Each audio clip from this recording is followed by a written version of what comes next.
I feel like I've been lying to myself for like 10 years now. Obviously, that means I've been lying to everyone else. So we just need to come clean and talk about it and just get it all out there. When I was around 20 years old, I took this test. It was called the Strengths Finders test that's supposed to help you understand your strengths as a leader, which was already powerful because coming from an immigrant family, I was always focused on what I could be doing better. I was always focused on my weaknesses and trying to grow those. Terrible strategy. I'd never really put any time and thought into my strengths, which is kind of crazy. So I took this test. My top 5, I remember futuristic was one of them, strategic, restorative. All of these are kind of like strengths of CEOs and people who are born to be leaders. There was one strength in that 5 that I have never talked about because I was so ashamed of it. And the strength is significance. Basically, the need to feel recognized, the need for other people to know that you're successful, the need for other people to see you as a smart, competent,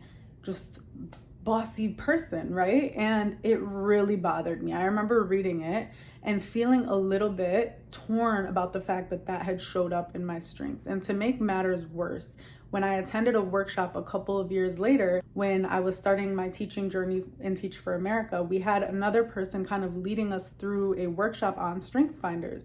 And when she got to each strength, she was having people raise their hands to say if they got that one in their profile. And when she got to significance, I didn't raise my hand. And then she did something that made me so happy that I didn't raise my hand, where she was like, yeah, significance, this one is an interesting one. Kind of in like a judgy, condescending way of like, people with this strength are narcissistic or are whatever the word is that you want to fill in the blank with. So immediately I felt ashamed and relieved that I hadn't raised my hand, because essentially I would feel like I'm this narcissist in front of everybody. So for years and years and years, I had never talked about it. But what's worse is I retook the test and purposely responded in a way that would make sure that I didn't get that. I wanted to literally like deny it from my personality. I stopped leaning into certain things that I naturally felt. Like, I am a competitive person. I love to win. When I go to the gym and I feel like someone is going faster than me, it motivates me to just crush it. When other people win and beat me, I'm happy for them, because a competitive person truly knows life would be boring without good competition. Life would be boring if you win all the time. So I think that's a huge misconception about competitive people, is they aren't happy for other people. I just wanted to put that out there. I started like hiding the things about me that I felt were connected to this trait of significance. It wasn't until recently I watched Black Panther, and I'm not gonna kill the movie for anyone who hasn't watched the second one. But what I will tell you is I started crying kind of like uncontrollably in the middle of the movie. And then for the rest of the night, I just cried for like literally 5 hours straight. Like, I couldn't stop crying. I knew it had something to do with my dad passing 5 years ago. For anyone who's dealt with grief, you know it just freaking slaps you in the face out of nowhere. You have no idea where it's coming from. You could think you're healed from something, and then it just slaps you again and reminds you that you're not. So that night, the only explanation I had as to why I couldn't stop crying was, okay, I think this triggered something about death and life and all of that good stuff. After I kept kind of like coming back to that moment, it was just this thing that I felt for so long, even before my dad passed, but especially after he passed. I'm not playing games with my life. Like, I don't think life is a game. I do not think life is a joke. I take my life very seriously. And that doesn't mean I take myself very seriously necessarily. Like, I'm always cracking jokes. But I have this deep, deep, deep fear, and it ties back to significance, that I'm going to die and my life will not mean shit. And when you really, really, really double tap on that, and if you've watched Black Panther 2, you probably totally understand where this is gonna come from. I have this fear of dying and my life not meaning anything, because I feel like this immense pressure to make my life mean something great, so that my dad's and mom's and like everyone who raised me's life can also mean something even greater. Like, I feel the need and the pressure to do something phenomenal, because I want to highlight the phenomenal parents and upbringing and like just legacies that even came before me. And I know that some people might be watching this like, well, that's a lot of pressure. And I'd imagine that if I had a therapist right now, I'm working on it, she'd be like, well, that sounds like a lot of pressure. And I would just probably bust out crying. But it's like, yes, it's pressure, but it's pressure that I want. Like, I will not accept for someone to tell me to take that pressure off of me, because it doesn't feel like a burden. If anything, it makes me feel excited. It makes me feel motivated. It gives me a reason to wake up every day and work on things that seem unrelated, because I could always connect what I'm doing in the day to day, from waking up and going to the gym to clocking in at my day job. I can connect all of that to this thing that I'm trying to do. And so it makes my life have meaning. And I don't have many regrets in life, but one of the things, if I had to pick a regret, is I kind of regret letting other people tell me who I am and who I should be. That significance moment is a core moment. I regret feeling ashamed that that's something that I am. I regret feeling so ashamed that I spent the next 10 years after that trying to pretend that I don't care about that. I regret allowing people's potential judgment or real judgment make me feel like I needed to be something that I wasn't. And that's just a message that I hope, resonates with you. If you're someone who's competitive, if you're someone who does care what people think, there's a certain point where, like, yes, you can try to change certain things about yourself. And if they're not productive, if they're coming from a bad place, if they're hurting other people, I totally recommend wanting to work on that. But if these are intrinsic things that are not hurting other people, if your need to be recognized, like mine, isn't hurting other people, at some point you're hurting yourself by trying to change the fabric of who you are.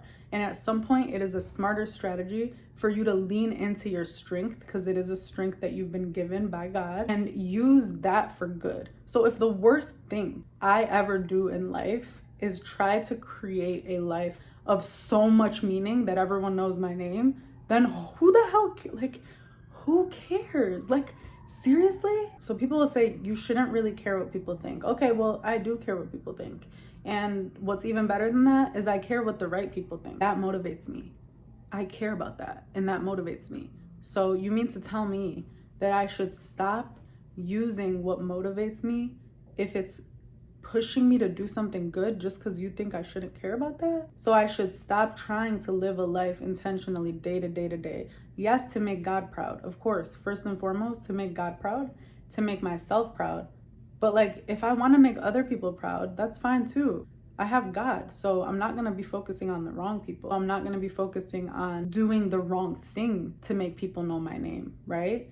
But at one point I had to realize, like, if the worst thing about me is that I want people to know my name after I die, and that caused me to do amazing, impactful things while I was here, then I'm cool with that. Like, I'm fine with that. If anyone's watching this who's kind of been taught to silence certain things about themselves that they actually see as a strength, if you're somebody who can get along with several groups of people and someone has called you a people pleaser, or someone has called you a chameleon who has no personality, but you've seen that time and time again, your ability to woo different crowds and go into several different rooms with very different people and influence those different people, if you've seen that that is a strength, then who the hell cares what that other person says about you? You would really be hurting yourself and hurting the world, because that's your unique gift. That's a strength that God gave you. You're gonna withhold that from the world because Hannah thinks that you're spineless? I was gonna say Karen, but who cares what Karen thinks? So I just want us to be ourselves, man. Like, and starting with me, like, this is why I'm here. You know what? I'm narcissistic. Okay. I care too much what people think. Okay. You think I'm fake? Okay. Personally, I've just been leaning so much into this main character energy that I clearly want and I clearly care about. And when I started looking at what my goals in life are, I do want to be a public figure. So I have to care about that. Why was I trying to hide that for so long? Use self-acceptance to your advantage.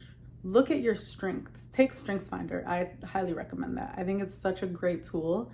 And if something shows up on these personality tests or these StrengthsFinder tests or whatever that feels a little like, ooh, but it feels right at the same time, like you read it and you're like, yeah, low-key, that's true. Stop letting other people tell you who you should and shouldn't be. Stop letting other people project onto you their own judgments. Stop letting other people project onto you the shame that they were taught. I could go back in time to my 20-year-old self. I swear to God, like, I think I would smack her across the face in the most loving way possible, because I do like tough love, but I would at the very least, take her by the shoulders and shake her and tell her, you know that you want your life to have so much meaning. You know that. Lean into that. Stop playing small. Stop letting other people dim you. Stop feeling like it is wrong or aib or not honorable for you to be the main character in a room. If that's how people are seeing you, that's how people are seeing you. Stop playing small because you think it'll make other people more comfortable. It doesn't make other people more comfortable. It's low-key kind of arrogant. It's even more arrogant,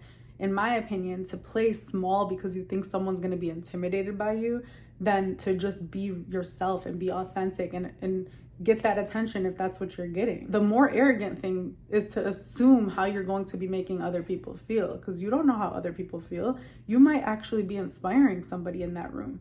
And then last but not least, it's selfish. You're trying to control your perception by dimming down certain things that were given to you. These things were given to you for a reason, and you are withholding them from the world. We all have unique tools that only we know how to use.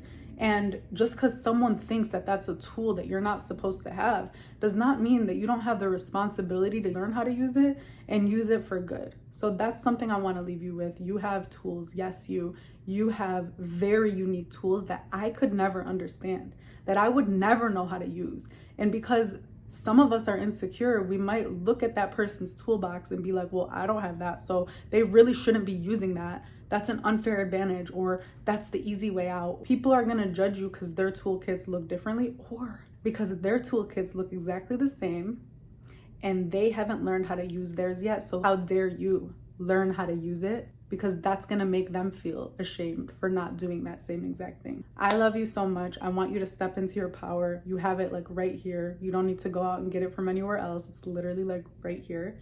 I'm so excited to watch you go out into the world and just crush it using the unique tools and gifts that God has given you. I love you so much, and I will see you on the next one.